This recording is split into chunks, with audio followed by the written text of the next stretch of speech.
Vamos lá, meus irmãos, vamos lá, minhas irmãs, começando aqui nossa 10ª aula de Teologia Sistemática 4, matéria de Antropologia e Pneumatologia. Hoje, no caso, nós estaremos na nossa 5ª aula de Pneumatologia. Então, vai ser um momento muito bom, porque hoje nós estaremos tratando ainda do batismo e plenitude no Espírito Santo. Já oramos como é costume, antes de iniciar a gravação. Mais uma vez, boa noite, graça e paz. Boa noite, graça e paz. Boa noite, graça e paz. Graça e paz. Boa noite, graça e paz a todos. Amém. É com muita alegria que vamos continuar tratando desse tema, e hoje eu pretendo finalizar esse assunto, e vamos deixar a 11ª aula, que será terça que vem, para tratarmos dos dons espirituais.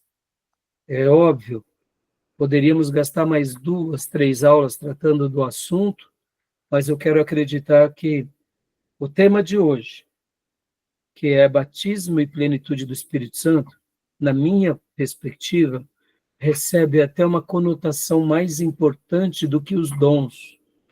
Não porque os dons sejam inferiores, jamais. Os dons são do Espírito Santo a nós. Mas compreender bem a plenitude do Espírito Santo, o batismo do Espírito Santo, as discussões teológicas entre movimentos tradicionais, conservadores, reformados, nossos irmãos pentecostais, nós avivados, ou seja, alguns carismáticos, é muito importante para a gente evitar, né, qualquer celeuma. E como eu disse na aula passada, compreender bem sobre a plenitude do Espírito Santo e o fruto do Espírito Santo, naturalmente os dons eles afloram na nossa vida e eles se tornam algo muito aprazível para cada um de nós, tá bom? Então, a gente vai continuar trabalhando, né, no capítulo de número 39 do nosso livro-texto, do Gruden. Estarei também utilizando hoje um pouco aqui o material do John Stott. Estarei mostrando algumas obras pequenas, mas pérolas para vocês, né, fazendo apenas algumas citações do pastor Ernesto Anini e do José Rego do Nascimento. E é isso, preparei aqui esse material para vocês, tá bom? Como vocês sabem, nossas aulas são gravadas para que vocês possam reutilizar esse material depois, estudando, ruminando esses temas. Gravamos também porque temos alunos que fazem curso em EAD, e o curso em EAD, ele acaba também sendo beneficiado por essas aulas acabam sendo parte do currículo para facilitar e para levar cada aluno, né, ao conhecimento. E gravamos também para que essas aulas abençoem o maior número de pessoas, irmãos espalhados aí, onde quer que essas aulas cheguem. E o nosso desejo é que essas aulas abençoem muitos irmãos, muitas igrejas, seminaristas, pastores, missionários e professores, que possamos ser úteis na expansão do reino, levando o evangelho de Jesus e uma teologia ortodoxa ao coração de cada irmão e irmã, tá bom? Então vamos lá, meus irmãos, vamos trabalhar, né? E aqui quero ler com vocês um texto bíblico, como é costume. Abra sua Bíblia comigo no texto de Efésios, capítulo de número 5, versículo de número 18. Efésios 5, 18. Pode ler o irmão ou a irmã que desejar aqui, ou nessa versão que está na tela, ou na sua versão predileta aí. Vou ler aqui, pastor. Por favor. Não se embriaguem com o vinho, pois ele os levará ao descontrole. Em vez disso, sejam cheios do Espírito Santo.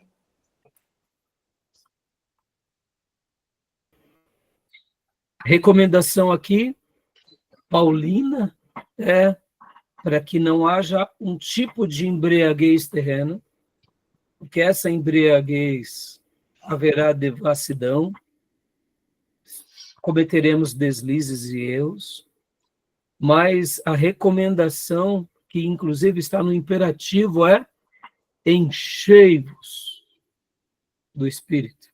Amém? Que Deus possa realmente fazer com que vivamos assim, sendo cheios do Espírito Santo, para a glória do nome do Senhor. Que é isso que Deus espera para cada um de nós. Tá bom, meus irmãos? Esse texto é maravilhoso, né? Um texto muito lindo. Paulo aqui, né, mais uma vez, faz, eu diria, um trocadilho sobre uma realidade que vemos o tempo todo, que é o ato da embriaguez. Todo mundo conhece, todo mundo sabe o que é uma pessoa embriagada, ou como ela fica, e aqui ele usou de uma analogia brilhante, dizendo, olha, esse tipo de embriaguez, que leva à libertinagem, que leva à devassidão, que leva ao pecado e ao erro, não, isso não tem a ver com vocês. Mas encham-se do Espírito. E na NVI diz assim, mas deixem-se encher pelo Espírito. Olha que coisa linda, né? Até essa tradução também. E eu poderia usar aqui a mesma analogia paulina. Se embriaguem do Espírito. Não se embriaguem com aquilo que te leva ao erro, ao pecado, à devassidão, à libertinagem. Mas se embriaguem, ou seja, se encham ao ponto de ficar alterados com o Espírito Santo. É claro que Deus jamais nos levará ao sofrimento, jamais nos levará a qualquer tipo de erro, né? A embriaguez com Deus, aqui fazendo um paralelo, né, da embriaguez, ser cheios do Espírito Santo ao ponto de ficar embriagado do Espírito, nos levará a uma plenitude em Deus. Amém, meus irmãos? Deixo essa breve reflexão ao coração de vocês, tá bom? Então vamos lá, meus irmãos, vamos lá. Eu quero aqui fazer uma leitura rápida, né? Nós estaremos hoje lendo o resumo do Grudem, estaremos vendo os slides do Grudem, e depois a gente vai mergulhar no próprio livro. O material do resumo está bem fraquinho. Esse resumo está muito fraco, né? Mas, ao mesmo tempo, ele vai servir como ali um fio condutor. Os slides estão bons, e agora o texto dele também é um bom texto. É um bom texto, é uma boa discussão. Inclusive, vamos lá? Vamos ler aqui, então, vamos ver o nosso resumo em primeiro lugar, tá bom? Vamos lá? Deixa eu pegar aqui, passar para vocês o resumo. Não reparem que minha voz está um pouco rouca, né? A tosse da minha esposa passou para mim, parece uma tosse viral. Então, se falhar um pouco a voz aqui, é em virtude disso. Já estava 100%, né, da gripe, e agora a garganta está pegando. Mas vamos lá. Então, passando aqui para vocês, meus irmãos, né? Eu vou fazer hoje uma leitura rápida, tá? Vamos fazendo uma leitura rápida aqui de todo o resumo, depois a gente vai voltar para o livro-texto e vamos ficar debatendo ele. Eu não sei se vocês já leram esse capítulo, espero que sim. Quem já leu vai assimilar melhor. Quem ainda não leu, então corra para ler, porque a leitura ela é, eu diria, 90% do seminário, né? Podem ver que há pouco a Beatriz até fazia um comentário, né, Beatriz, dizendo sobre os autores e as literaturas, elas se completam, né? E é isso aí, né? Essas obras, elas são ótimas. Eu fiquei feliz de ouvir da irmã que está gostando bastante dessa matéria, né, Beatriz? Quer fazer algum comentário? Sim, era isso mesmo, que ele vai falando de temas atuais, né?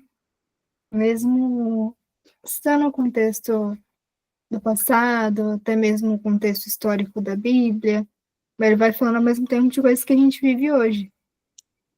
Isso aí. E é uma delícia. Essa matéria é muito boa, tá bom? Então vamos lá, meus irmãos. Eu vou já aqui rapidinho. Nós já tínhamos lido essa parte, batismo e plenitude do Espírito Santo, onde o autor ele faz uma menção, né, que não existem muitas obras, mas que depois, né, das influências do pentecostalismo, dos movimentos avivados, carismáticos, nesses últimos 100 anos, aí sim foi tendo mais material sobre o assunto. Aí aqui o autor, logo na sequência, também vai falar sobre essa questão a concepção pentecostal tradicional, né? Como vocês sabem, a concepção pentecostal tradicional é que todos passam ou precisam passar pelo batismo com o Espírito Santo. E há uma concepção histórica que todo aquele que se converte, ele já foi batizado no Espírito Santo. E aqui, como vocês já viram na outra aula, né, eu deixei bem claro que são concepções que, na minha opinião, elas se completam. Elas se completam. Sim, quando eu me converto, eu fui colocado no corpo de Cristo, logo eu fui colocado, né, nesse corpo, não tem como eu não ter o Espírito Santo. Mas, ao mesmo tempo, aquilo que nós chamamos de segunda bênção ou segunda experiência é algo que, particularmente, eu acredito, mas também, como eu mencionei na última aula, eu não fico fazendo aqui uma defesa, eu diria, dando um destaque. Olha, você tem que passar pelo batismo com o Espírito Santo como se não existisse um outro tema, né? Até porque, como eu mencionei, mais importante do que o batismo em si, não é que eu seja contra, pelo contrário, sou extremamente favorável. É aquilo que eu mencionei para vocês, do quê? De termos uma vida na plenitude, ou seja, vivermos diante do que? Do fruto do Espírito. Né? E quando eu entendo o que é fruto do Espírito, ou o que é plenitude, aí o batismo tem todo sentido. Né? Porque se eu não entendi o que é plenitude, se eu não entendi o que é fruto do Espírito, o batismo com o Espírito Santo e até mesmo os dons pode se tornar um engodo na nossa vida. E, infelizmente, igrejas pentecostais, avivadas, pastores, professores, irmãos que gostam do sobrenatural acabam se veredando só para os dons e se perdem daquilo que é essencial. E aqui fica a minha crítica, né? Por isso que eu quero ir com muita cautela aqui, né, trabalhando esses pontos com vocês. Como eu disse, irmãos, não é duvidando, pelo contrário, irmãos, mas é colocando as prioridades, sabe? Colocando cada coisa no seu devido lugar, levando os irmãos a uma maturidade, a um conhecimento bíblico, porque aí o dom só vai nos completar, tá bom? O dom só vai nos aprimorar, o dom só vai realmente embelezar a nossa vida, o nosso ministério e a maneira em que formos exercitar aquilo que Deus nos separou, tá bom? Então, aí ele vem falar sobre essa questão da concepção tradicional, né? Leia para nós, Tomé, por gentileza.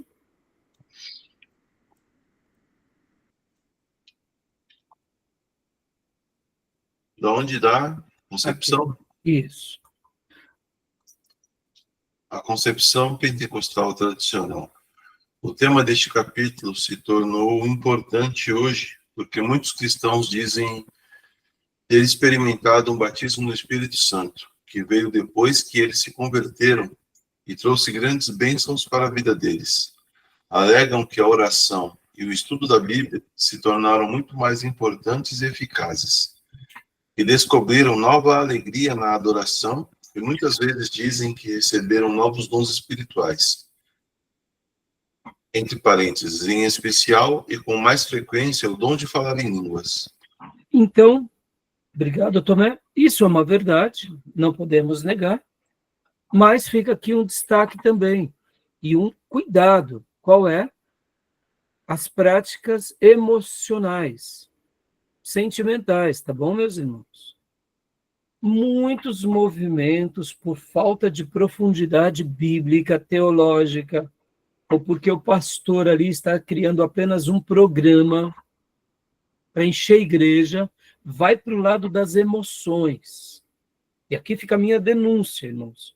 E as pessoas começam, então, a entrar num frenesi de que o Espírito Santo está, mas não tem vidas transformadas. Choram no culto, gritam, né? Dizem ter sentido arrepios, mas como nós realmente entendemos aonde houve uma atuação verdadeiramente do Espírito Santo e aonde houve apenas fruto da humanidade ou da emotividade ou das partes psicológicas. É simples, quando há transformação de vida. Se realmente a experiência que o irmão teve o leva a uma vida de santificação, tem o nosso respeito. Se leva a uma vida de ética, de moral, tem o nosso respeito. Mas se tudo aquilo que ele passou foi fruto apenas das emoções, e da mesma forma que ele passou por aquilo, no dia seguinte ele continua nos mesmos pecados, nas mesmas práticas, na mesma vida mundana, eu digo sem medo de errar, que foi fruto de uma experiência religiosa que não tem nada a ver com Deus. E eu diria, pode ser até frutos de coisas humanas, psicológicas, e para não dizer de outra forma, né, não vamos imaginar que são pessoas mal intencionadas em todos os quesitos, mas para não dizer até mesmo, deixo aqui uma dúvida. Porque, irmãos, saibam disso, o diabo ele sabe como ativar as nossas emoções. E homens e mulheres que trabalham, né, com público, trabalham com pessoas, trabalham com emoções, sabem como despertar. Nós somos frutos de uma geração tecnológica, nós somos fruto do cinema, da televisão, nós somos fruto do que? Desses grandes eventos, desses grandes parques temáticos, e a gente sabe gerar emoções nas outras pessoas, ou quando a gente está trabalhando apenas na nossa emotividade. Então, tomem cuidado, tá bom? Mas eu não vou discordar que realmente pessoas, ao passar por uma experiência, se tornaram mais crentes, mais piedosas, né? Mais apaixonadas pela Bíblia. Então, inclusive, eu quero até ilustrar esse ponto aqui, não apenas como uma concepção pentecostal, mas eu ouso e afirmo que muitas pessoas, elas acabam se convertendo nessa hora. É simplesmente isso. O que a pessoa está tendo é uma conversão. E aqui, muitos estão se convertendo. Tá bom? Já eu vou dar uma ilustração muito interessante. Tomé, continua lendo para nós, filhote, por gentileza.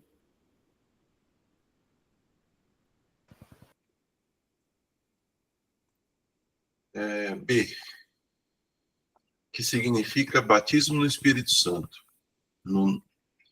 Que significa batismo no Espírito Santo no Novo Testamento? Há apenas 7 passagens no Novo Testamento em que lemos sobre alguém batizado no Espírito Santo. As traduções citadas aqui usam a palavra com em lugar de em.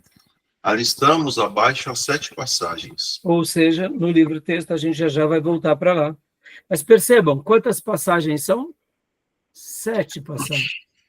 Ora, para que fundamentemos uma doutrina bíblica, precisaríamos apenas de uma passagem. Está na palavra? Está. Não está na palavra, não serve para nós. Nós temos 7. É claro que muitos daqueles que vão questionar o batismo com o Espírito Santo vão falar que o livro de Atos não serve para se fundamentar doutrinas, tá?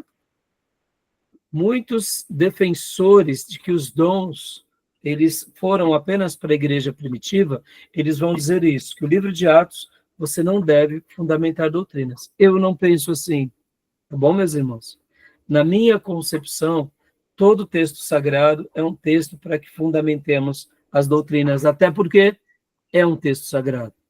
O livro de Atos é um livro histórico, mas podem ver que ele é um livro histórico na mesma perspectiva do Evangelho de Lucas, porque foi o mesmo autor que escreve, tá? Mas não tem problema, a gente já vai ver.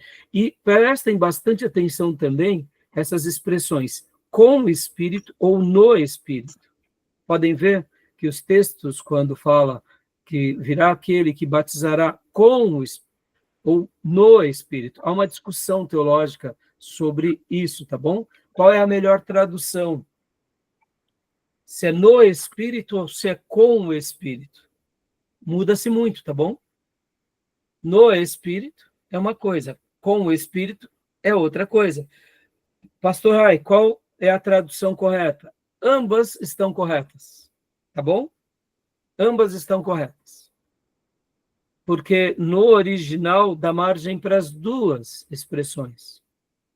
João Batista dizendo, eu vos batizo com água, mas virá alguém mais poderoso do que eu, que vos batizará com o Espírito Santo e com o fogo, ou no Espírito Santo e no fogo. As duas traduções estão corretas. É óbvio que dá margem para várias linhas interpretativas, mas no texto grego vai ter essa mesma, eu diria, é possível ter essas duas palavras, tá bom? Talvez vocês me perguntem assim, mas por que há uma discussão teológica? Porque os nossos irmãos, que são defensores do batismo com o Espírito Santo, quando eles usam com, a palavra com, ela denota instrumentalidade. E a palavra no demonstra localidade. Pode ver. Por exemplo, com o Espírito, parece que a ideia que fica é que o Espírito, você está tendo ali, é como se fosse uma instrumentalização de Deus em nós. E no Espírito é como se entrássemos naquela vida espiritual, naquele lugar. Dá uma ideia de lugar, né? Então, percebam que, na minha opinião, as duas se completam, tá bom, meus irmãos? As duas leituras se completam, tá? Joia? Tudo bem até aí? A gente vai trabalhar melhor já, né? Mas na hora de ensinar, isso não é relevante, né? Então, se eu for ensinar para uma pessoa ou não? Então, não é relevante. Isso é para uma dúvida mais teológica, sabe, Diego? Quando nós falamos, olha, nós citamos o texto sagrado, não tem nenhum problema de você citar o texto sagrado. Você cita apenas o texto sagrado. Mas o que eu quis dizer seria mais ou menos assim, Diego.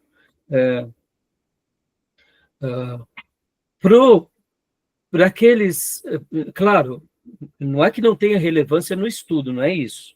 Não.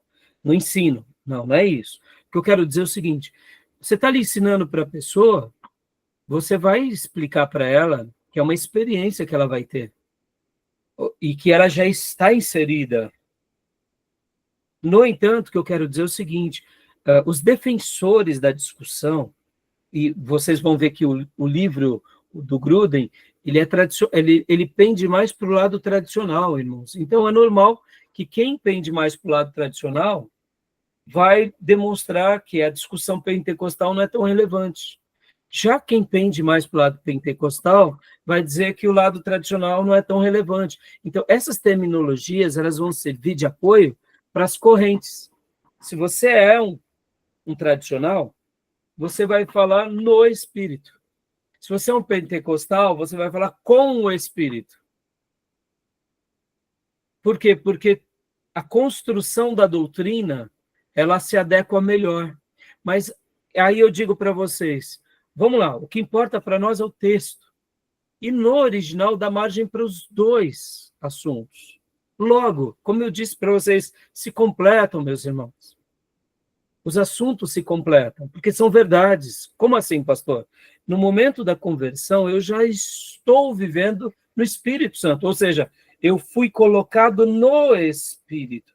Em outras palavras, eu fui batizado já na vida espiritual. Eu fui imergido nessa nova vida, que é a vida de Deus. Então, é uma verdade. Percebam, ao no. Eu me converto porque o Espírito Santo me convence. Eu me rendo a Cristo, aquilo que eu mencionei para vocês, na última aula. O pecado é rompido, eu nasço de novo, agora eu nasço para onde? Para o mundo espiritual. Então, no mundo espiritual, eu começo agora a ter contato com Deus. Eu começo a viver aquilo que classicamente, lembram no hino clássico? Eu navegarei no oceano do Espírito. Usando aquele hino como uma figura didática, na nossa conversão, nós entramos no oceano do Espírito. Ah, pastor, mas e essa segunda experiência? Aí a gente vai chegar lá. Mas eu não posso negar que esse irmão ele já está no Espírito. E aqui, fazendo uso de uma outra passagem, que é a passagem de Ezequiel, lembra que Ezequiel cita sobre as águas de Deus? E aí ele fala, né, que para entrarmos nas águas, aí entram nas águas nas canelas. Entra primeiro nas águas nos artelhos, depois na canela, depois nos joelhos, depois nos lombos, e depois aquelas águas já cobriam-nos totalmente. É isso. O fato de já pisarmos na vida espiritual já demonstra que fomos batizados, sim, no Espírito. Agora, isso também não quer dizer que quanto mais entramos nessas águas, aí entra o grande ponto, e na minha opinião, o grande benefício dos nossos irmãos avivados, pentecostais. Ele nos diz o seguinte: não pare com as águas no calcanhar, entra mais. Pode ver, o pentecostal não é assim? Entra mais, irmão, se entrega mais, ora mais, jejua mais. E essa santa ousadia, na minha concepção, ela é linda, porque isso me faz lembrar os nossos irmãos na história da igreja, que se entregam, que se rendem, e percebam que a igreja pentecostal saudável e a igreja avivada saudável não vai desprezar nenhuma coisa nem a outra, e vai colocar cada coisa no seu devido lugar, não vai dar prioridades apenas ao mundo sobrenatural, emotivo, mas vai te pôr no sobrenatural, mas na palavra, com emoção, mas com razão. Ao mesmo tempo, por isso que eu disse, no Espírito, você vai até ele, mas no momento em que você tem, vamos aqui usar ainda o profeta Ezequiel, no momento em que você sai dessas águas que estão dos seus artelhos, ou seja, nos dedos do pé, vai para a canela, vai para o joelho, vai para a cintura. Meus irmãos, quem já entrou no rio, quem já entrou no mar, ou entrou pela primeira vez, sabe dessas experiências. São coisas distintas. Água na canela é uma coisa, água no joelho é outra coisa, água na cintura é outra coisa, água no queixo é outra coisa, e nadar é outra coisa. São coisas distintas. Eu me recordo, né, onde meus pais moram no litoral norte. Ali, literalmente, é no pé da serra. Ali tem várias nascentes, né, de cachoeiras que descem de águas ali para o rio do Una. Meus pais moram ali no sertão do Una. E olha só que coisa linda, tem uns tanques, irmãos. Uns tanques, né? Uns tanques ali perto da casa dos meus pais. São piscinas naturais. É a coisa mais maravilhosa. Então a água está caindo aqui, tem um tanque, que é uma piscina natural. Tem um tanque lá chamado Tanque da Cristina, apelidaram, né? Tem uma pedra muito grande, fica praticamente 3 metros de altura, e é um tanque, literalmente, com 5 metros de profundidade, onde essa pedra tem. Então, eu não sei se você já tiver a experiência de tomar um banho no dia de verão, literalmente de cachoeira. A água de cachoeira é muito fria, né? É maravilhoso. Então, você está naquele calor intenso, você toma aquele banho de água fria, é muito frio.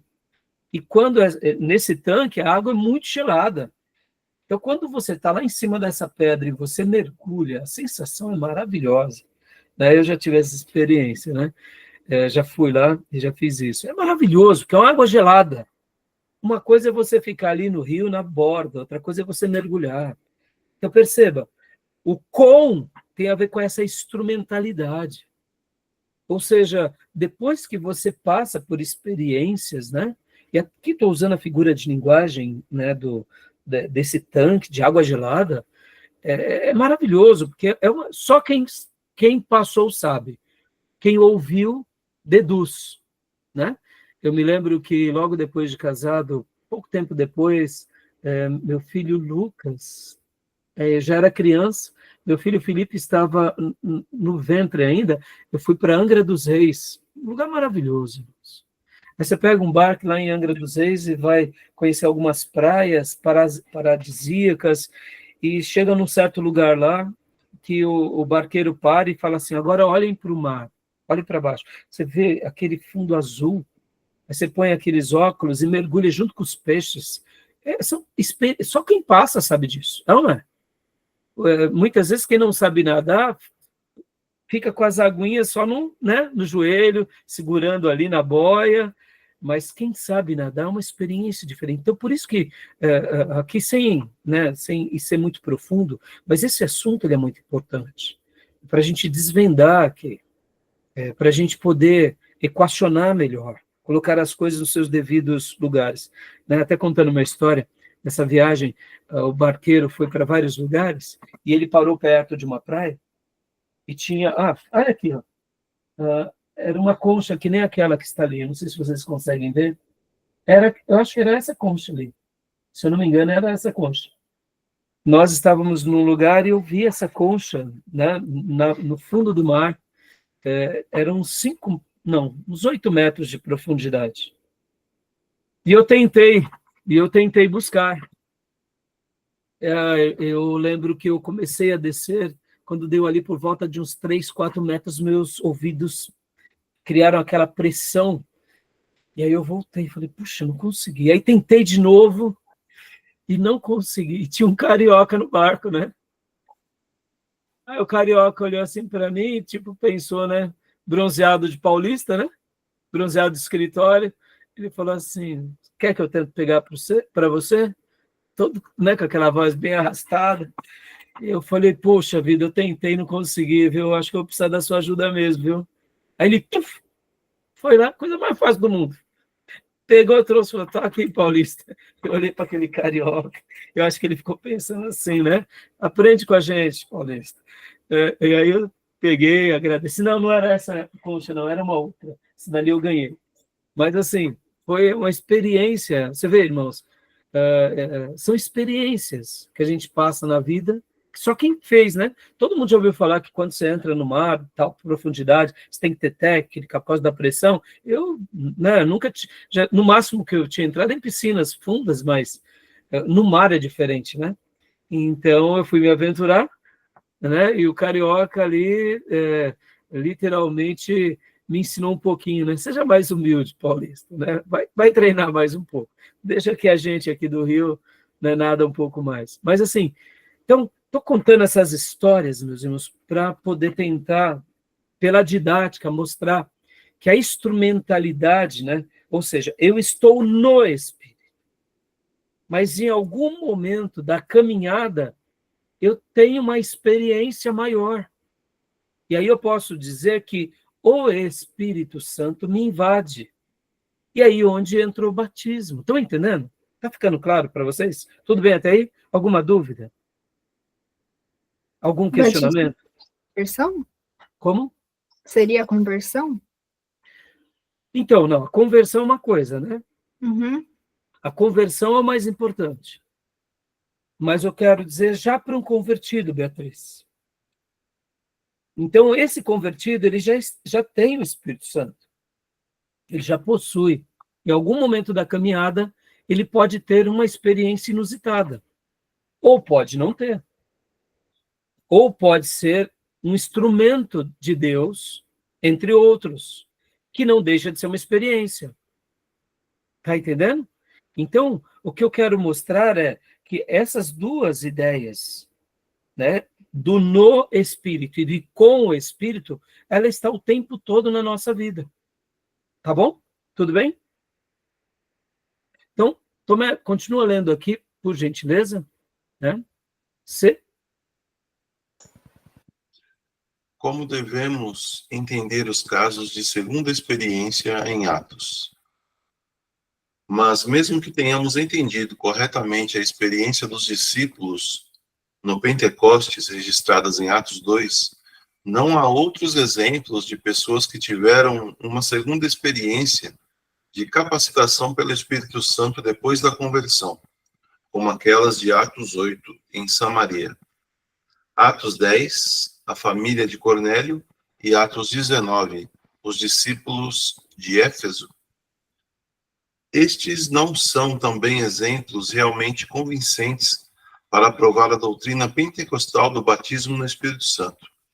Primeiro, normalmente, a expressão batismo no Espírito Santo não é usada para se referir a qualquer destes eventos, e isso deve causar-nos certa hesitação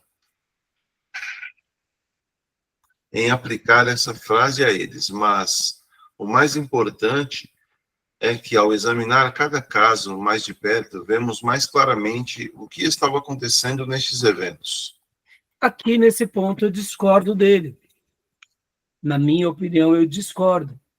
Por outro lado, eu entendo o que ele quer dizer, eu entendo a discussão dele, mas, na minha opinião, essas coisas acontecem hoje em dia. Acontecem também conosco. Acontece na história da igreja. Então, assim, é a minha opinião, é aí onde entram as opiniões diversas, tá, meus irmãos? A gente já vai voltar para o texto do livro, mas aqui ele tem uma linha mais tradicional. Ele acha que aquilo foi uma coisa exclusiva deles. Na minha concepção, isso é uma coisa exclusiva para todo o que crê em Deus. Agora, qual é o ponto de equilíbrio?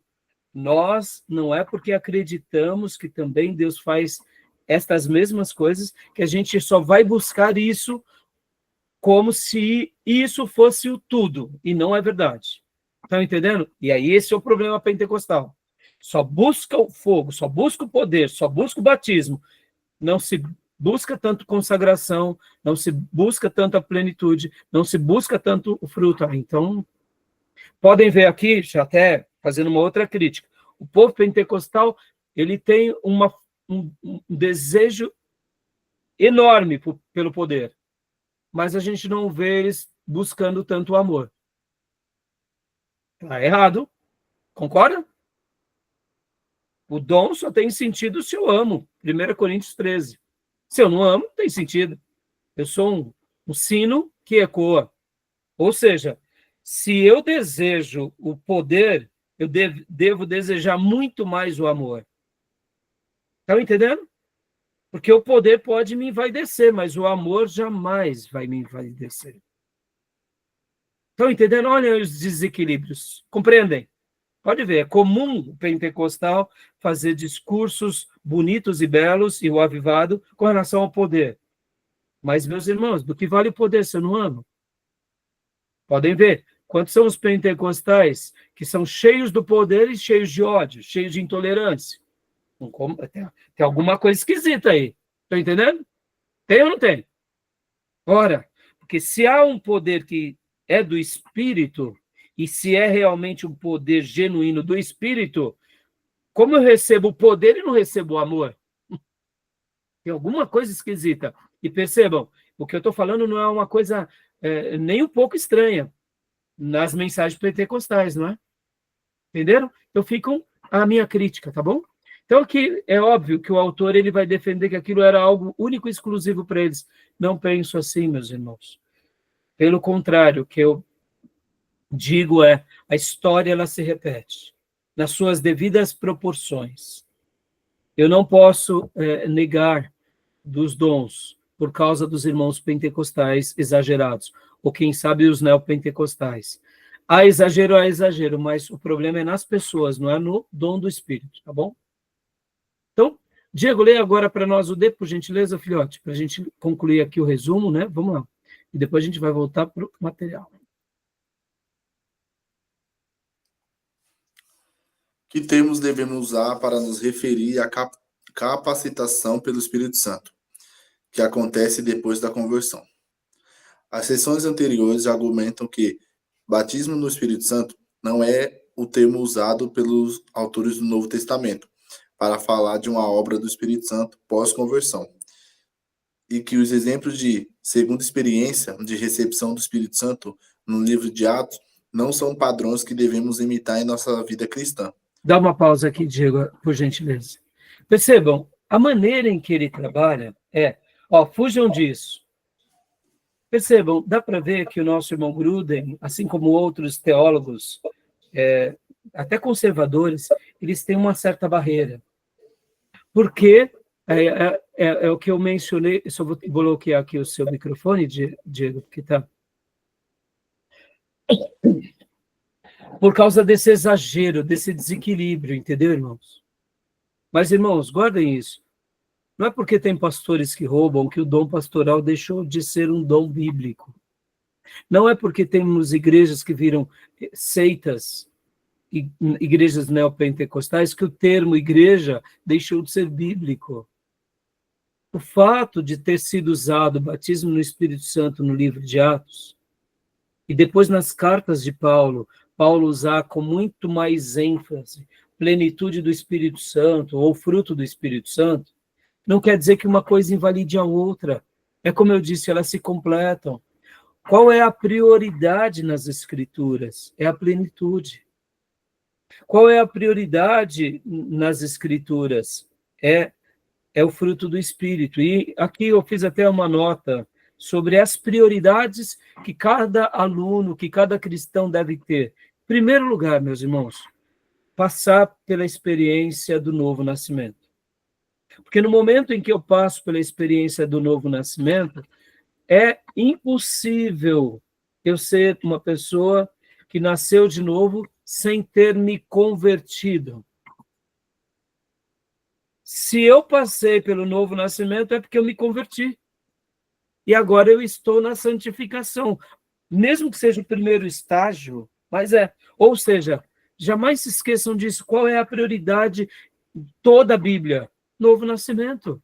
E olha só que interessante, irmãos. Vou fazer uma lição de casa aqui com vocês, com a inteligência artificial, que eu fiz há pouco, eu achei muito legal. Olha só. Vou abrir aqui com vocês, né? Deixa eu compartilhar. Deixa eu mudar a tela aqui. Olha que legal essa experiência aqui. Eu estava fazendo as minhas lições de casa, né? E aqui. Vou compartilhar aqui. Opa. Interromper. Pastor, já pegando o gancho nisso que ele falou, né?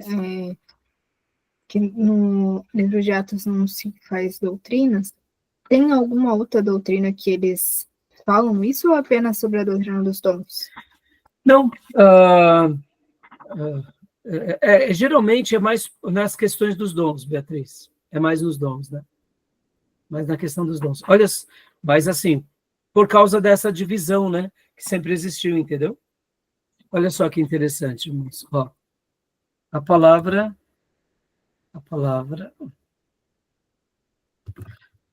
novo nascimento aparece quantas vezes nas Escrituras sagradas? Olha que legal. Aí há, né? Eu já sei da resposta, mas é legal a gente ver aqui com vocês. A expressão, estão vendo? Novo nascimento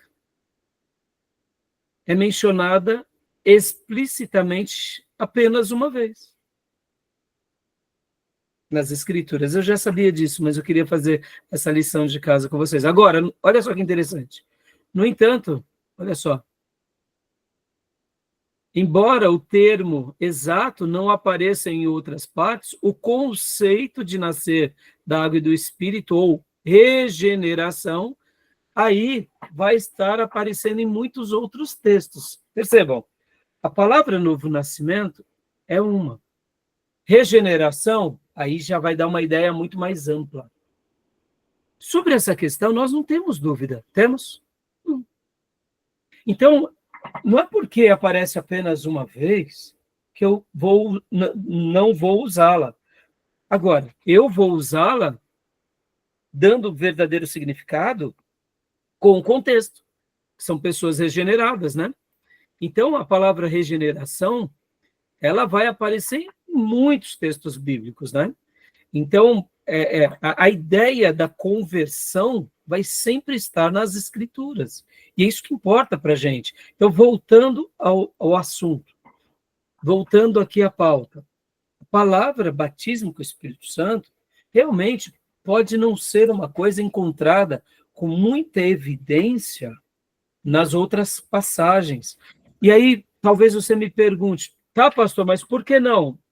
Era porque já era consenso nas igrejas dessa experiência. É simples. O Espírito Santo ele veio sobre os judeus no dia de Pentecostes. Depois há uma experiência ali com Cornélio, depois com os samaritanos e depois nos confins da terra. Logo, nenhum problema. A experiência foi sobre todos. A igreja ela foi ensinada já nesse contexto. O Espírito Santo já está conosco. Então, busque isso. Agora, é claro que a ênfase paulina, a cada pessoa que ele pregava o evangelho, não era simplesmente instrumental. Busque o batismo com o Espírito Santo. Mas a ênfase paulina era: viva uma vida repleta do fruto do Espírito ou na plenitude do Espírito. Seja pleno do Espírito. Então, voltando aqui às minhas prioridades. Então, primeiro lugar na prioridade, novo nascimento. Segundo lugar, fruto do Espírito. Porque é impossível uma pessoa que vive no fruto do Espírito não se tornar plena do Espírito. Então, em segundo lugar, tanto o fruto do Espírito me leva ao quê? A ser pleno do Espírito. O fruto do Espírito me leva a ser pleno do Espírito. Terceiro lugar, aí sim vem essa questão da instrumentalidade, do batismo com ou no Espírito Santo. Percebam, mais importante, na minha opinião, do que a instrumentalidade é a clareza da plenitude. E a ênfase paulina sempre foi essa. E aí, claro, em quarto e último lugar, vem os dons espirituais e os talentos. Percebam, essa é uma ordem que a gente vai ver no Novo Testamento. E não o oposto. Pastor, mas Deus pode fazer algo diferente? Claro que pode, meus irmãos. Deus pode dar o dom para alguém, e depois que dá o dom, a pessoa vai aprender sobre o fruto, vai aprender sobre a plenitude, e depois Deus pode fazer o que ele quiser, mas essas são as exceções bíblicas. A norma que a gente entende é mais ou menos essa, tá bom? Então, você vê que o autor aqui, ele tenta, por causa de uma visão que ele tem, ele tenta anular o outro lado, e eu não penso dessa forma. Estão entendendo? Está ficando claro? Joia? Está ficando confuso, não? Alguma pergunta? Então, Diego, pode continuar lendo para nós, filhote, aqui, ó. Mas a questão... Mas permanece a questão, que está acontecendo realmente aos milhões de pessoas que afirmam que receberam esse batismo no Espírito Santo, e que isso trouxe muito mais bênção à sua vida. Aqui é uma pergunta, né? Ele está fazendo uma pergunta. Então, continua. Será possível que essa seja uma obra genuína do Espírito Santo, mas que a categoria e o exemplo bíblico usado para ilustrar sejam incorretos? Poderia haver outras expressões e ensinos bíblicos para designar essa espécie de obra do Espírito Santo após a conversão e ajudar-nos a entendê-la de modo mais preciso? Penso que há, mas antes de olharmos para elas, é conveniente comentar a importância de ter um entendimento correto sobre essa questão. Por isso que eu estou sendo tanto enfático, que estou dando até umas prioridades já. Que eu entendo, meus irmãos, olha aqui, eu sou, como eu já mencionei, de uma história, de uma igreja avivada, de uma formação avivada. Eu entendo a cabeça de um tradicional. Porque um tradicional, vou até contar uma experiência para vocês, que um irmão tradicional me contou. O irmão tradicional tinha um grande amigo, ele teve assim um problema muito grande na vida dele por causa de pentecostais. E aí esse irmão contou para mim uma experiência traumática de um amigo dele. o pai desse amigo estava no hospital ali, praticamente, né, na UTI, nos seus últimos momentos de vida. E ali foi um grupo pentecostal orar por esse irmão enfermo, que estava ali, né, na UTI, que era o pai dele. E ali começaram a orar e profetizar e falaram, olha, tantos dias teu pai vai sair daqui sarado. E aí, imagina, você já está fragilizado, porque você está vendo seu pai numa situação, assim, horrorosa, e vem um grupo de irmãos, né, pentecostais e começam a orar ali com fervor e ainda profetizam. O que você faz, meus irmãos, numa hora como essa? Muitas vezes, no momento de fragilidade, até de esperança, você crê. Bom, realmente, o pai dele saiu dali, mas saiu dali num caixão. Estão entendendo, meus irmãos? Então, experiências como essa traumatizam muita gente. E aí, esse rapaz, ele criou uma revolta contra o movimento pentecostal. Natural, é óbvio. E esses exageros, os tradicionais não fazem, tá, meus irmãos? Os tradicionais, eles podem errar na humanidade, no intelectualismo, na frieza, mas eles não falam em nome de Deus profetizando. Isso é uma coisa nossa, de avivado, pentecostal e carismático. Entendeu? E pode ver que lá no sermão, né, no sermão de Mateus 25 diante, que Jesus faz até o julgamento das nações, ali não tem tradicional, não, ali tem avivado pentecostal, né? Em teu nome curamos, em teu nome profetizamos, em teu nome expulsamos demônios. Então, guardem isso, meus irmãos. Tem o escândalo que é gerado por muitos irmãos da linha pentecostal é muito grande. Então, o que acontece é que, assim, percebam, por isso que eu estou pontuando aqui, antes de entrarmos lá no livro, porque é isso que o autor vai fazer. Só que, assim, uma coisa não invalida a outra. Eu não posso pegar essa experiência e falar que todo mundo é assim. Esse irmão, ou esses irmãos que oraram, profetizaram, foram carnais, foram meninos, tinham que ser disciplinados. Mas eu não posso dizer que todo pentecostal é assim, todo avivado é assim. Estão entendendo? Tá bom até aí? Então, vamos colocar as questões de fato nos seus termos e dar o destaque para aquilo que realmente importa. É isso que a Bíblia vai nos ensinar e é isso que o autor está preocupado, tá bom? Então, olha, aqui ele até comenta algo curioso. Leia para nós, Diego. Ensinar um cristianismo de duas categorias provoca danos à igreja. A gente vai trabalhar melhor esses pontos nas próximas aulas. Pode ler. Em várias épocas na história da igreja, os cristãos tentaram dividir a igreja em duas categorias de crentes. É isso o que ocorre com efeito com a doutrina pentecostal do batismo no Espírito Santo. Mas tal divisão de cristãos em duas categorias não é uma compreensão singular encontrada somente no ensino pentecostal no século XX. De fato, muitos dos ensinos pentecostais veio de antigos grupos de santidade, que ensinavam que os cristãos poderiam ser crentes comuns ou crentes santificados. Outros grupos têm dividido os cristãos usando diferentes categorias, tais como crentes comuns e aqueles que são cheios do Espírito Santo, ou crentes comuns e aqueles que são discípulos, ou cristãos, carnais e espirituais. De fato, a Igreja Católica Romana há muito tem não só duas, mas três categorias: crentes comuns, sacerdotes e santos. Aqui ele faz um comentário que, em certa medida, eu concordo com ele. Percebam, irmãos, principalmente os irmãos que estão fazendo teologia sistemática aqui pela primeira vez. É isso, teologia sistemática, a gente vai aprendendo com todos. O que a gente concorda, a gente explana como professor. Tem outras coisas que a gente não concorda. E a gente vai se enriquecendo. Percebam, ter um cristianismo de duas ou três categorias provoca danos à igreja? Claro que provoca. Mas o fato da Igreja Católica ter três categorias, ele cita aqui, por exemplo, grupos de santidade, né? Que ele está remetendo aqui a um grupo na história da igreja, e aqui eu poderia citar um grupo de santidade, que são John Wesley e a Igreja Metodista. Pode ver que a Igreja Metodista nasce nesse contexto, como grupo de santidade. Então, percebam que essa categorização ela não é boa, mas negá-la que ela existe também é uma... Eu acho que assim, a gente tem que fazer uma discussão mais interessante aqui.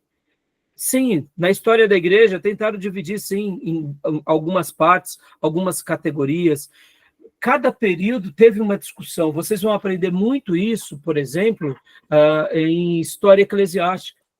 Vocês vão ver que logo depois que Constantino, por exemplo, abre as portas, né?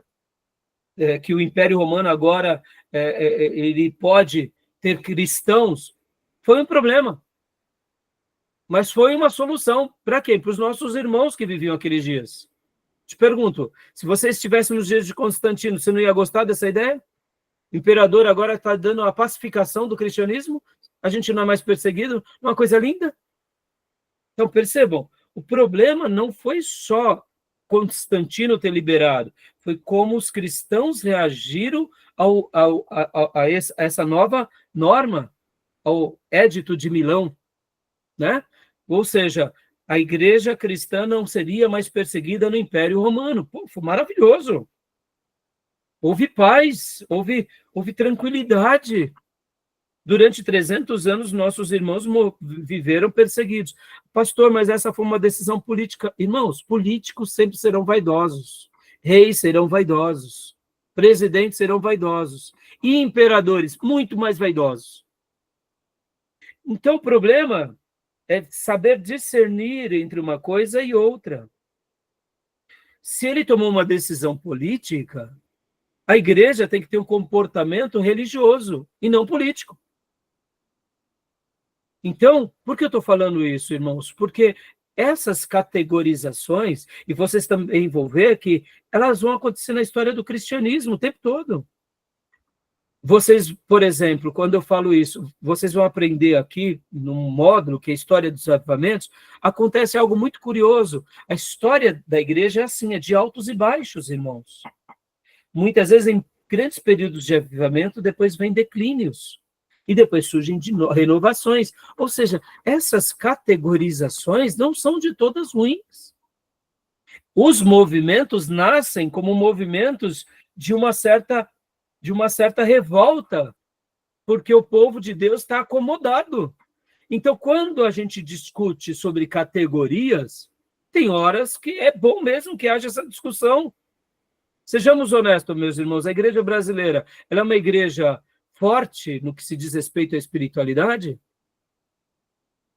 Ela é forte no que se diz respeito à teologia bíblica, escriturística, piedosa, é uma igreja consagrada? Ou ela é forte no que se diz respeito ao marketing, no que se diz respeito à espiritualidade doente, no que se diz respeito ao sobrenatural? Percebam? Então, quer dizer que a discussão que nós devemos levar a igreja a ter hoje aqui é boa. Isso é importante. Porque, percebam, a igreja no Brasil é uma igreja grande, mas é uma igreja fraca. Então, a gente não vai ter... Se criar uma nova categoria, isso é ruim? Claro que não. Desde que seja nos termos corretos. Estão entendendo? Então, assim, eu entendo a crítica que ele faz aqui. Mas percebam, irmãos, como eu mencionei para vocês aqui com Constantino. Constantino cria o Edito de Milão, e depois Teodósio, ele vai oficializar que a igreja, que o Império Romano agora se tornará cristão. Teodósio é um outro imperador no final ali do século III.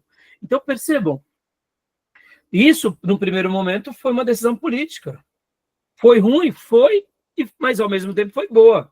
Para nós se tornou ruim, porque dali nasce o romanismo. Mas para os nossos irmãos que viviam naqueles dias, que eram perseguidos, eram mortos, eram jogados na área, isso foi maravilhoso. Então, a gente tem que ter discussões inteligentes. A gente tem que saber que o problema não foi uma decisão política, aonde a igreja se enveredou por causa da política, entenderam? Esse é o problema. Vamos lá, meus irmãos. É bom que o Brasil tenha liberdade de culto? Claro que é. É melhor que tenha liberdade de culto que a gente seja perseguido? Não precisa nem responder. Mas, ao mesmo tempo, a gente precisa ter sabedoria de aonde a gente está e aonde a gente vai. E não fazer da igreja um trampolim político. Percebam? São coisas diferentes, entendeu? Então, aqui ele vai mostrar essa questão das categorias. Só para a gente fechar aqui o resumo, irmãos, né? Então, Diego, continua lendo para nós, né? Aqui, opa, onde parei? Aqui. Vamos lá. Aonde? Aqui, isso. 2. Rai, Pois não. dentro dessa divisão que ele coloca, tem a ver com aqueles textos bíblicos que fala, por exemplo, tem o joio e tem o trigo. O próprio apóstolo Paulo também fala, não vos falo como a carnais, mas a espirituais.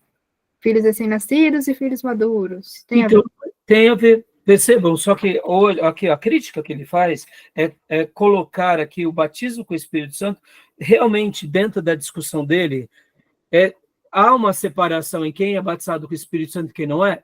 No movimento pentecostal. Isso é ruim. Porque qual que é a prioridade? É se você foi batizado ou se você... Qual que deveria ser a prioridade? Não apenas se você é batizado, se tem dom, mas se você vive no fruto do Espírito, se você é pleno do Espírito. Concorda? Essa é a discussão.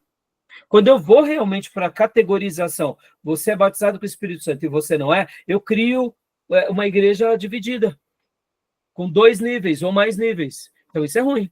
Mas no momento em que eu entendo que uma coisa não tem nada a ver com a outra, e que realmente eu devo olhar para as prioridades corretas, aí tudo muda na minha maneira de compreender esse ensino. Entendeu, Fia? Por exemplo, o joio e o trigo vai estar o tempo todo conosco. Carnais e espirituais vão estar o tempo todo conosco. Perceba que a ênfase paulina é o seguinte: sejam maduros, sejam espirituais, não sejam carnais. Não é isso? Então, a gente tem que ter essa clareza, né? Porque, de fato, ensinar um cristianismo de 2 categorias pode provocar dano à igreja. Pode sim. Mas aí eu poderia colocar de 2 categorias da seguinte forma também. Vamos esquecer agora aqui o batismo com o Espírito Santo e vamos colocar o seguinte, 2 categorias da seguinte forma: crentes que vivem no fruto do Espírito e crentes que não vivem no fruto do Espírito. São 2 categorias ou não são? E aí eu te pergunto, para a vida da igreja, isso não é importante? Claro que é. Se todo mundo da igreja soubesse, bom, eu preciso me manter no fruto do Espírito. Qual é o fruto do Espírito? Está lá a lista de Gálatas. Eu preciso me manter na plenitude do Espírito. Ou eu estou na plenitude ou no fruto do Espírito, ou não estou. Isso é maravilhoso para um pastor. O pastor não vai ter muito trabalho. Porque na hora que o irmão começar ali a falar palavrão, começar a agir com briga, fofoca, aí o outro olha e fala, irmão, você está na carne, hein? Você é fruto da carne. O pastor não vai ter quase trabalho, concorda? Que a igreja vai se nutrir dos valores. Então, ter 2 categorias nem sempre é ruim. Ter 2 categorias que fazem disputa, isso é ruim. Você não é batizado com o Espírito Santo, Beatriz? Então vai orar mais, filha, vai. Aí é ruim, porque eu estou colocando como patentes, e não é isso. É por isso que eu disse que o movimento pentecostal também exagera, o movimento avivado e carismático que exagera. Se você tem um dom sobrenatural, você tem a patente de que Deus está com você, mesmo que você fale um monte de palavrão, tudo bem. Não, meus irmãos, isso é vexatório, é errado. Pastor, o obreiro, não pode fazer essas coisas. E se faz, tem que pedir perdão e ser humilde quando erra. Entenderam? É assim. Não estou dizendo, como eu já mencionei para vocês, sobre perfeição. Mas você entende? Então, ter 2 categorias nem sempre é ruim. Saber que a gente tem que caminhar na plenitude, ser cheio do Espírito Santo, isso é maravilhoso. Porque vira uma igreja que se autopreserva. Então, Diego, leia agora aqui para nós, há muitos graus de capacitação, comunhão com Deus e maturidade cristã pessoal. Haveria um modelo melhor para entender os vários graus de maturidade e poder e comunhão com Deus experimentados pelos cristãos? Se desejarmos eliminar as categorias que nos fazem pensar em cristãos em grupo ou outro. E aí, o autor, ele vai mandar... Aqui, isso que entra agora um ponto muito legal. Desculpem. Leia para nós, Diego, por gentileza, para a gente estar finalizando aqui, porque a gente vai finalizar esse resumo e a gente vai mergulhar no livro-texto, tá, meus irmãos? Como devemos entender as experiências de hoje?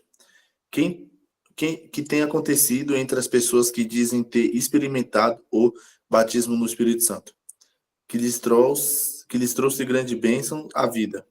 Devemos entender primeiro o que é normalmente ensinado sobre a necessidade de se preparar para o batismo no Espírito Santo.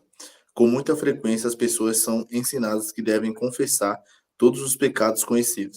arrepender-se de qualquer pecado que permaneça em sua vida, confiar em Cristo para receber o perdão desses pecados, entregar todas as áreas da vida para o serviço do Senhor, entregar-se plenamente a Ele e crer que Cristo vai capacitá-las de uma maneira nova e equipá-las com novos dons para o ministério.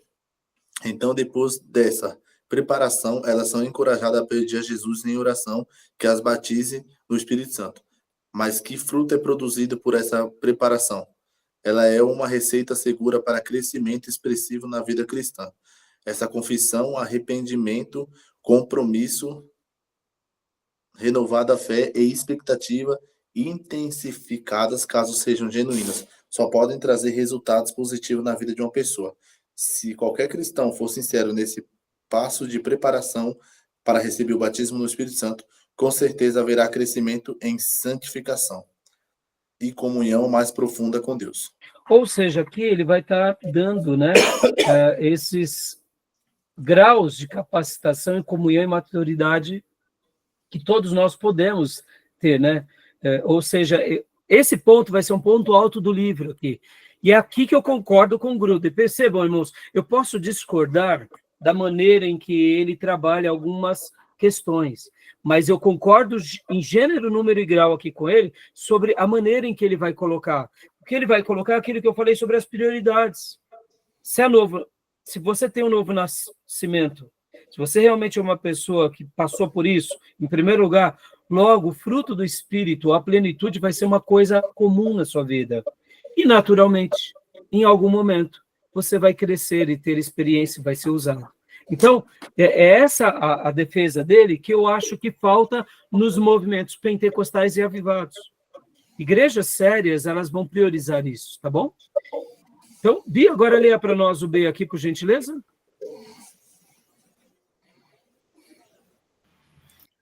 Que devemos usar hoje? Agora podemos entender por que os termos que usamos para descrever essa experiência e a categoria de entendimento em que a colocamos são tão importantes. Se usarmos a terminologia pentecostal tradicional de batismo no Espírito Santo, então, quase inevitavelmente, acabamos caindo no cristianismo de duas categorias.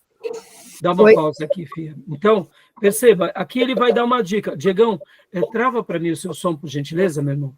Isso, obrigado. Então, ele está aqui dizendo assim, ó, vamos tomar cuidado com as terminologias. Tudo que eu falei até agora, meus irmãos, tá bom? Então, continua para nós, filho.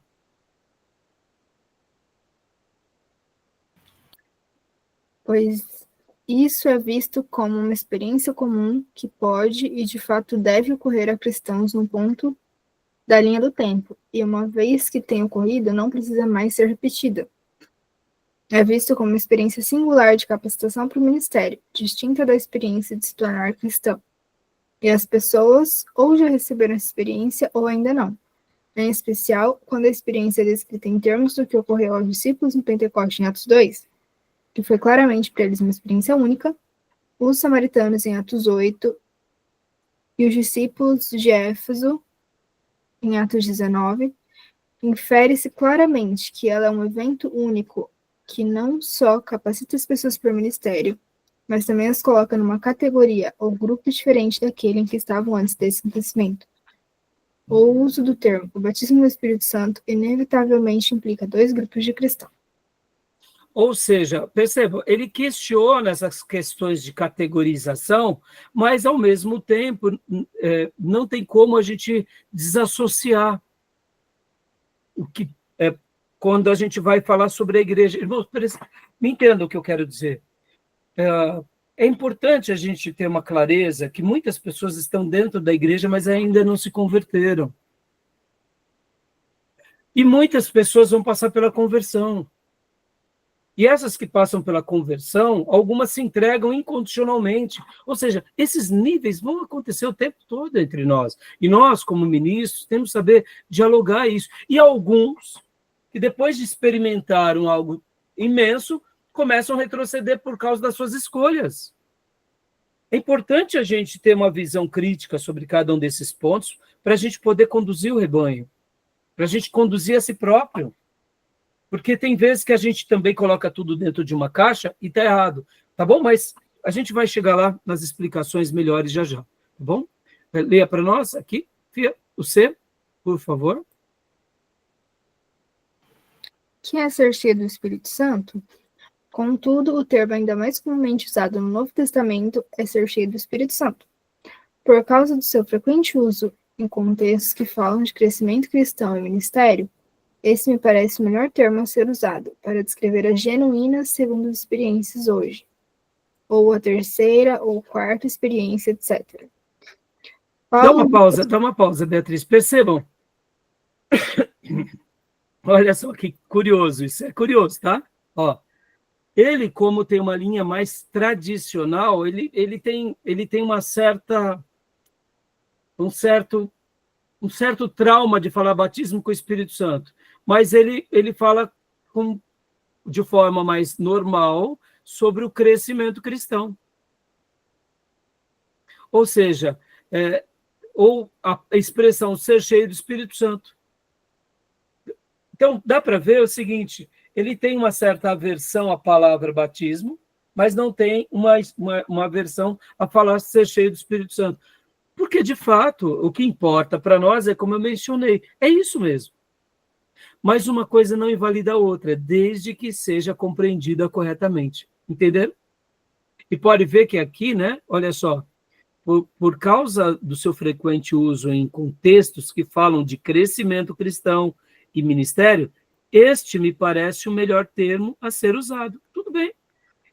Percebam, o Gruden, ele acerta aqui, faz um gol de placa, porque o que importa para nós é isso, irmãos, é sermos cheios do Espírito Santo. Eu não gosto muito, no meu contexto, batismo com o Espírito Santo, você não é, eu prefiro ser cheio de... Joia, não tem problema. Eu também prefiro isso. Mas eu não posso dizer que um pastor que prefere está errado. Está entendendo? Mas por quê? Porque ele é um pastor que ele usa o termo, mas ele não despreza o outro. Ele usa o termo, mas ele valoriza a essência. A prioridade está no ministério dele e no ensino dele, aonde o novo nascimento entra em primeiro lugar, depois o fruto do Espírito, a plenitude do Espírito, ser cheio do Espírito, e aí vem o batismo. Percebam? Notem que quando a gente tem um pouco mais de flexibilidade, a gente consegue ver beleza em todos os movimentos, né? Estão entendendo? Tá bom? E aqui, né, pode ver, ó, segunda experiência, ou terceira ou quarta, ele até usa aqui, ó, não importa se é terceira ou se é quarta, né? E é verdade, meus irmãos, não importa. Continua para a gente, filho. Paulo diz aos Efésios, não se embriaguem com vinho que leva à libertinagem, mas deixe-se encher pelo Espírito. Efésios 5:18. Ele usa um verbo no presente no imperativo que poderia ser traduzido de modo mais explícito por sejam continuamente cheios do Espírito Santo, dando a entender assim que isso é algo que deve acontecer continuamente com os cristãos. Eu achei linda essa expressão. Ó, sejam continuamente cheios do Espírito Santo. É isso que importa. Pastor Rai resume essa matéria aqui do batismo com o Espírito Santo da plenitude. É isso daqui, ó. Sejam continuamente cheios do Espírito Santo. Quando? A vida toda. Aí, naturalmente, aquela frase do Erickson, não é o quanto eu tenho dele, mas o quanto ele tem de mim, se completa. Porque aí eu vou ser usado, eu vou ser presenteado, eu vou viver no sobrenatural, não vou me envaidecer. Por quê? Porque darei lugar ao que realmente importa. É a glória de Deus, é o reino de Deus, é o verdadeiro amor, são as virtudes cristãs. E quando ele me usar, glória a Deus, quando ele não usar, glória a Deus, e na perseguição, glória a Deus, ou seja, fica tudo mais claro e límpido, tá bom? Tudo bem? E para a gente encerrar agora, o resumo, leia para nós, Bia, por gentileza. Ser cheio do Espírito Santo não resulta sempre em falar em línguas. Resta ainda um ponto que precisa ser tratado com respeito à experiência de ser cheio do Espírito Santo. Por existirem vários casos em Atos em que as pessoas receberam poder da nova aliança do Espírito Santo e começaram ao mesmo tempo a falar em línguas, Atos 2:4, Atos 10:46, Atos 19:6, provavelmente implícito também em Atos 8:17-19, por causa do paralelo com a experiência dos discípulos em Atos 2. O ensino pentecostal normalmente tem sustentado que o sinal externo do batismo com o Espírito Santo é o falar em línguas. Isso é, falar em línguas que não são entendidas e não foram aprendidas pela pessoa que fala. Sejam línguas humanas conhecidas, sejam de espécies de línguas angelicais ou celestiais, ou dadas miraculosamente. Joia. E aqui o resumo termina, tá bom, meus irmãos? Olha só, deixa eu até contar aqui uma história real que eu ouvi. Tinha um irmão na Assembleia de Deus, numa sede de um setor, que ele era um professor muito, mas muito abençoado, só que ele, por exemplo, nunca tinha falado em língua estranha. Então, diante da igreja, ele não tinha sido batizado com o Espírito Santo. Mas ele ensinava, e ele era uma das pessoas mais importantes naquela igreja, porque ele ensinava como poucos. Olha que interessante. Percebam que o movimento pentecostal também erra nisso, quando ele coloca numa caixinha. Se você falou em língua uma vez, mesmo que nunca mais fale, você foi batizado com o Espírito Santo. Ora, Deus pode fazer o que ele bem desejar conosco. Os dons dele estão além da gente. Pastor Raio, o senhor acredita no dom de línguas? Acredito. Acredito no dom de interpretação de línguas, mas eu acredito na igreja ordeira, quando se ensina falando de forma inteligente para que a palavra introjete no coração. E quando se fala em línguas, quem fala edifica a si próprio, e quando se fala publicamente tem que ter intérprete. Tá bom, meus irmãos? Então, não tenho problema com relação a isso. E podem ver, né? Então, agora, quando... pastor, então, como que o senhor vê uma pessoa que teve o batismo com o Espírito Santo? Irmãos, batismo com o Espírito Santo é uma coisa muito íntima. Na minha concepção, esse irmão que tem o dom do ensino só tem porque um dia ele foi batizado por Deus. Porque senão ele não teria dom nenhum. Entendeu? Ou seja, ele tem, sim, na minha concepção, o batismo. No entanto, na igreja pentecostal, ele precisa de ter uma experiência falando em línguas. Eu não penso assim. Eu discordo disso. Tá bom, meu irmão? Pastor, o outro teve uma visitação sobrenatural, mas não falou em línguas. Tudo bem, foi uma visitação. Pode ter sido batismo? Pode. Meus irmãos, isso não está no nosso controle. Isso foge do nosso controle. Uma coisa eu sei, se a pessoa teve uma experiência com Deus ou com os dons de Deus, ele se torna mais apaixonado pela palavra, mais apaixonado pela oração, pela consagração, pela presença de Deus, se torna mais santo, ou seja, algo novo acontece na vida dele. Chame você como batismo com o Espírito Santo ou não, é uma experiência com Deus que te leva a uma vida de santidade. Agora, se você chorou, se você falou um monte de coisa, se você se emocionou e continua no pecado, então é fruto da humanidade, não tem nada de Deus. Porque se tivesse de Deus, você fugiria do pecado, fugiria do erro. Tá bom? Beleza? Terminamos aqui o resumo. A gente vai trabalhar melhor aqui, né, no material do Gruden. A gente vai dissecar agora, eu quero usar um pouquinho mais do Stott, e também pincelar um pouco nos slides. Tudo bem até aí, meus irmãos? Tudo bem? Tranquilo? Alguma pergunta, alguma dúvida? Pode falar agora ou depois? Pode falar agora. Nessa parte que ele estava falando da disputa, eu lembrei da parte de Coríntios, né? Que um estava brigando por causa de Paulo, outros por causa de Apolo, outros por causa de Pedro. E aí ele fala que não era bom essa disputa, né? Que, na verdade, todo mundo era de Cristo. Era uma igreja, perceba, repleta de dons e repleta de divisão. Eu te pergunto, Paulo nega os dons dele? Não. Era uma igreja cheia de dons, mas percebam, não era uma igreja que buscava a plenitude do Espírito. O que nós poderíamos dizer de 1 Coríntios e de 2 Coríntios?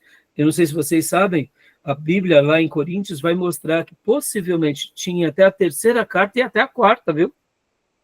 Paulo vai falar para a igreja de Corinto, como eu já vos escrevi anteriormente, e no texto também, outrora, vai dar uma ideia até de uma outra carta. Uma coisa é certa, essa igreja recebeu pelo menos 3 cartas. Uma se perdeu, ou 2 se perderam, e sobraram 2.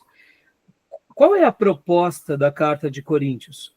Como vocês deixam de buscar apenas os dons e como vocês se tornam cheios do Espírito Santo. É isso. A síntese de 1 Coríntios e de 2 Coríntios é isso. Como vocês realmente vão viver o verdadeiro cristianismo, deixando o que é supérfluo, o que é vaidade, e realmente se concentrando no que importa, que é uma vida de fruto do Espírito e realmente pleno da graça. Agora, vamos lá, vamos ser franco aqui. Essa carta foi uma bênção para todas as igrejas em todo o Novo Testamento, ou melhor, na história da igreja até os nossos dias? Maravilhosa, graças a Deus por essa carta. E ainda mais no movimento avivado pentecostal, graças a Deus por essa carta. Porque senão a mesma história ia se repetir hoje, concorda, irmãos? Se nós não tivéssemos a carta de Paulo aos Coríntios, a igreja avivada, a igreja pentecostal se perderia muito mais. Então percebam como Deus tem o controle da história. Mas ali Paulo, ele vai de forma cirúrgica. E só para eu concluir, Beatriz, olha só, fantástico. Ó, capítulo 13 de 1 Coríntios, ele é um capítulo que é conhecido, ele é lido nos casamentos, nas bodas de prata, bodas de ouro, como a grande poesia sobre o amor, não é assim? Agora eu pergunto, capítulo 13 de Coríntios, ele está inserido em que contexto? Vamos lá, vamos fazer aqui uma lição de casa rápida. Aula de hermenêutica. Vamos lá. Quarta regra. Aliás, terceira regra. Terceira e quarta regra, porque ali tem a ver. Lembra? Primeira regra áurea, a Bíblia interpreta-se a si mesmo. Primeira regra, as palavras, no seu sentido usual e comum. Segunda regra, frases, a palavra na frase. Terceira regra, o texto e o contexto. Quarta regra, o desígnio, o propósito do livro. Lembram disso? Então percebam, vamos agora à terceira regra e a quarta regra. 1 Coríntios 13, capítulo 13, que fala sobre o amor, está em que contexto? Qual o contexto? O que diz 1 Coríntios 12, por exemplo? E o que diz 1 Coríntios 14? Não fala sobre os dons espirituais? Sim. Paulo começa ali a dissecando os dons. E fala que o dom é do Espírito. E aí ele fala assim, agora eu vou mostrar a vocês um caminho mais excelente. E aí ele vem sobre o amor. Opa, ele está falando sobre os dons. Olha que coisa linda. 1 Coríntios 13 não é uma poesia aos casados. E nem uma poesia do noivo para a noiva. 1 Coríntios 13, que é um maior texto sobre o amor, mostrando parte do que é Deus entre nós, ele se dá na revelação no contexto do exercício dos dons ministeriais. Ou seja, como eu desenvolvo o meu dom? Porque eu posso ter dom de profetizar, de curar, de revelação, e não ter amor. Aí vem Paulo e fala, não, para aí, ó, não serve de nada esses dons.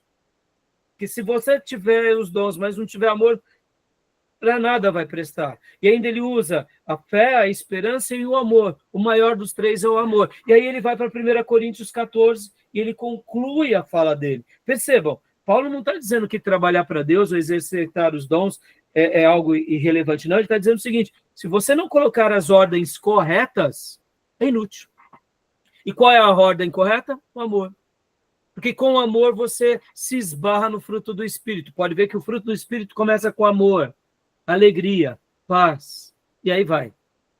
E com o fruto do Espírito você caminha na plenitude, ou seja, sendo cheio. E você, sendo cheio, naturalmente, você aprende mais sobre o dom. Então, perceba, irmãos, sejam continuamente cheios do Espírito Santo. É isso que importa para nós. Entendeu? Então, 1 Coríntios 13, tá? Para nós, foi nos dado como revelação no exercício dos nossos dons e talentos, aonde? Na igreja. E aí, por isso que aí tem sentido o dom, tem sentido o talento, tem sentido o batismo com o Espírito Santo, tem sentido ser boca de Deus entre os homens. Mas na hora em que me faltar a essência de Deus em mim, o dom não vai me prestar para nada. E eu queria encerrar esse módulo aqui, né? Eu sei que já ficou um pouco longo, usando uma frase do pastor Bill Hybel que marcou a minha vida. Ele diz assim, que é o amor que causa impacto nos nossos dons e nos nossos talentos. Se eu não tenho amor, não gera impacto. Por isso, meus irmãos, não fiquem tanto presos nos dons e nos talentos. Fiquem presos no amor, porque quando amamos, causamos impacto na vida das pessoas. E o impacto que é causado na vida das pessoas é como se fossem as digitais de Deus entre nós. Isso só é causado não pelo dom, não pelo talento, mas principalmente pelo amor. Tá bom? E a gente, né, vai aprender cada dia mais sendo pleno e cheio do Espírito Santo. Tudo bem? Beleza, Beatriz? Né? Explicou, filho? Mais alguma pergunta? Né? É isso aí. Né? Aquela igreja era uma igreja repleta de dons e perdida com os dons. Ela é repleta de dons e cheia de divisão, cheia de ego. Entendeu? A história vai se repetindo, Beatriz. Percebam? A gente é muito bobo. Graças a Deus pela palavra, né? E percebam, irmãos, aqui, né, os nossos irmãos tradicionais, eles têm um pouco de aversão ao movimento pentecostal e avivado. Mas agora deixa eu fazer aqui uma crítica também. Nossos irmãos tradicionais também muitas vezes se enveredam para onde? O intelectualismo. Também está errado. A igreja não tem que ser conduzida pelo intelectualismo, pelo humanismo. Tem que ser conduzida pelo Espírito Santo na vida dos seus ministros. E o Espírito Santo, ele está muito além do que uma capacidade cognitiva aguçada. Porque eu posso ter uma mente brilhante, mas uma vida que não condiz com esse amor, com essa santidade. E também não vou ter muito impacto. Então, é óbvio que é ótimo pensarmos, mas é excelente vivermos no amor, sendo cheio no Espírito Santo. Né? Porque senão, em nome da nossa intelectualidade, criamos uma igreja humanista, ou seja, uma igreja toda ajeitada segundo os nossos critérios, segundo os nossos dogmas. Isso pode, aquilo não pode. E a gente não pode, muitas vezes, acrescentar o que Deus não acrescentou. A gente tem que seguir a palavra. Por isso que eu, né, digo que aqui o equilíbrio ele é o segredo. O equilíbrio. A gente vai aprender com todos esses homens de Deus. E já a gente vai dar uma mergulhadinha aqui em John Stott. Quem era John Stott, meus irmãos?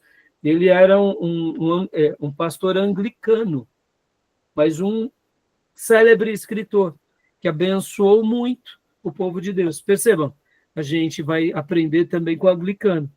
Ou seja, a gente não está preso aqui ao nosso seminário apenas, à tradição batista. Estamos presos a uma boa literatura protestante, reformada, e de homens piedosos, seja ele quem for. E poderíamos usar aqui uma literatura luterana. Nenhum problema. Tá bom? Presbiteriana, nenhum problema. Pelo contrário. Se for algo que é fidedigno às escrituras, é parte do nosso interesse. Tá bom? Passamos bastante do tempo, nos outros 2 módulos eu vou diminuir um pouco. Tá bom? Fechado? Vamos para o intervalo? Então tá bom. Até já, meus irmãos. Vou dar uma parada aqui na gravação.